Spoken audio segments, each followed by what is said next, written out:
मेरा पापा इस दुनिया में अब नहीं रहा।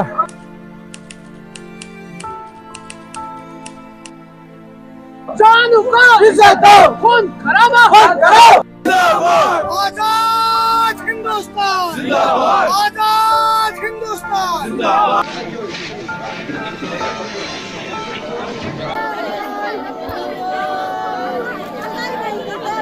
मंजूर अहमद वगे साहब जो कुलगाम के एक्स सर्विस मैन थे, जिन्हें दहशतगर्दों ने बड़े कायराना तरीके से निशाना बनाया, उनकी अहलिया को निशाना बनाया और उनकी एक छोटी भतीजी को निशाना बनाया, इसकी हम सख्त तरीन अल्फाजों में मजम्मत करते हैं। और पूरे जम्मू कश्मीर ने, बिलखुसूस वादी कश्मीर की सिविल सोसाइटी ने बिल्कुल सख्त तरीन अल्फाजों में निंदा की। ये दहशतगर्दी जो है पिछले 30-35 साल से हमारे जम्मू कश्मीर को तबाह करने में इन्होंने कोई कसर बाकी नहीं रखी। आज ये फिर एक बार जम्मू कश्मीर को अमन की राह पे देखकर, हमारे नौजवानों को सही रास्ते पे देखकर ये बौखलाहट के शिकार हो गए। अब इन्होंने आम शहरियों को, हमारे आम नागरिकों को जो इनोसेंट है, जो निहत्ते हैं, उनको निशाना बनाना शुरू कर दिया। मुझे लगता है अब दहशतगर्दी वाली सोच को, एक्सट्रीमिज़म को, दहशतगर्दाना एलिमेंट्स को हमें जड़ से उखाड़ने का टाइम आ गया है। क्योंकि आज मंजूर अहमद वगे साहब पे यह हमला हुआ, कल आप पे हो सकता है, मुझ पे हो सकता है।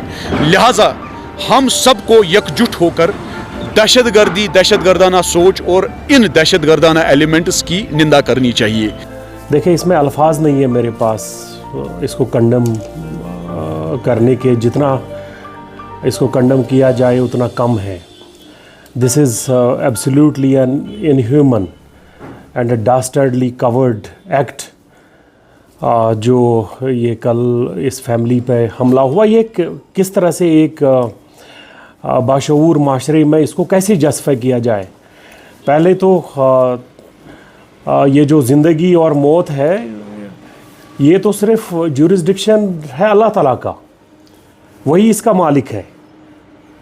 Nobody on earth has a right to take someone's life और टू हार्म समवन।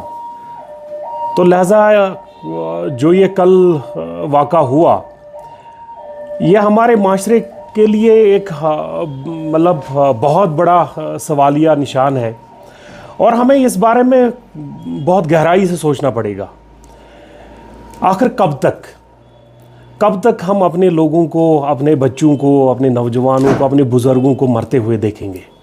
बड़ी ही अफसोसनाक बात है कि कल जो कुलगाम में वाक़ा पेश आया, इंसानियत को शर्मसार करने वाला जो वाक़ा है, जिसमें बेगुनाह लोगों की किलिंग हुई, ये जिस भी शख्स, एजेंसी ने इस वाक़े को अंजाम दिया है, उनको एक बार अपने गिरहबा में झांकना चाहिए और सोचना चाहिए कि कब तक ये जुल्म और सितम कश्मीरी अवाम सहता रहेगा और किस तरह से वो इस चीज़ को जस्टिफाई करेंगे। बहुत ही शर्म की बात है, इंसानियत सोज़ वाक़ा है और इन चीज़ों से कोई भी मकसद, किसी का भी हल नहीं होने वाला है। अगर होगा तो तशद्दुद बढ़ेगा, जुल्म सितम बढ़ेगा और ये सिलसिला चलता रहेगा। खुदा के लिए अब रहम करो। कश्मीरी लोगों ने गुज़िश्ता 35 साल से यही सब देखा है, थक चुके हैं, हार चुके हैं। अब हमें माफ़ कर दो। अब जिस भी मज़हब, ज़ाति से वाबस्ता हैं, कोई भी इस चीज़ की इजाज़त नहीं देता कि आप किसी मासूम बेगुनाह का कत्ल करो। हो सकता है आपके ज़ाती इख्तिलाफ़ात हो सकते हैं या किसी भी किस्म के इख्तिलाफ़ात किसी एक शख्स से हो सकते हैं, लेकिन इसका मतलब ये नहीं है कि आप या आपकी सोच अलग हो सकती है और उस बुनियाद पे आप कत्लगार शुरू करो। खुदा के लिए इसको माफ़ करें। हमारी सोसाइटी में, किसी भी दुनिया के किसी भी माशरे में दहशतगर्दी की कोई जगह नहीं है। ग्लोबल सिनेरियो में दहशतगर्दी से सबसे ज़्यादा नुकसान मुस्लिम तबके को हुआ है। आज फिर मुस्लिम तबके को ही अटैक, ये निशाना बनाकर एक बार फिर, एक तो दहशतगर्दी से पूरे मुस्लिम तबके को बदनाम किया जाता है, दूसरा ये मुस्लिम बिरादरी के लोगों को निशाना बनाकर एक डर का माहौल पैदा कर रहे हैं जम्मू कश्मीर में। लिहाजा मजम्मत अल्फाज तो बहुत कम है इसके लिए, और जितना ज़्यादा इसकी मजम्मत की जाए उतनी कम है। हम प्रोटेस्ट करते हैं इसलिए कि कल जो हमला हुआ है, ये आम लोगों की किलिंग हो जाती है हम आम लोग यहाँ परेशान हो जाते हैं। यह नहीं होना चाहिए। प्रोटेस्ट इसलिए है कि हम सुबह निकलते हैं, शाम को वापस मजदूरी करने की, शाम को जब ये खबर सुनते हैं तो हम लोग परेशान हो जाते हैं। तो हम लोग यही कोशिश करते हैं कि हम सुकून से रह रहे हैं। आज है पीसफुल बनाना चाहते हैं। कुलगाम में हम उसकी मजम्मत करते हैं। हम चाहते हैं कि कश्मीर में ऐसे खून खराबा नहीं होना चाहिए। कश्मीर एक पीसफुल अमन जगह रहनी चाहिए। एक इनोसेंट किलिंग है, जो सिर्फ एक बंदे की किलिंग नहीं है, इन्होंने एक पूरे खानदान का कत्ल किया है, जो इंसानियत का कत्ल किया है, जो हमारे इस्लाम में भी नहीं लिखा है।